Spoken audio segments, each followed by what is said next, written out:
City update ન્યૂઝમાં આપનું સ્વાગત છે।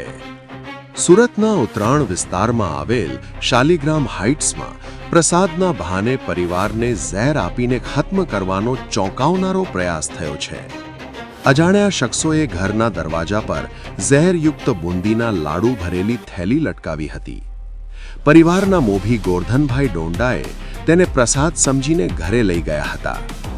લાડુ ખાતા ગોરધનભાઈ તેમની પત્ની અને પુત્રવધૂની તબિયત એકાએક બગડતા તાત્કાલિક હોસ્પિટલમાં ખસેડવામાં આવ્યા, જેમાં ગોરધનભાઈની હાલત હાલ ગંભીર હોવાનું જાણવા મળ્યું છે।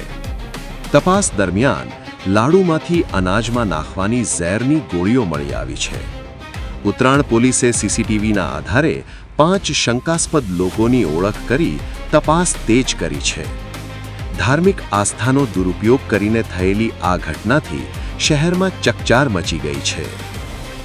City update news Sufiyan Mulla, જોડાયેલા રહો, કારણ કે હવે શહેર નહીં સમગ્ર દેશ કહેશે।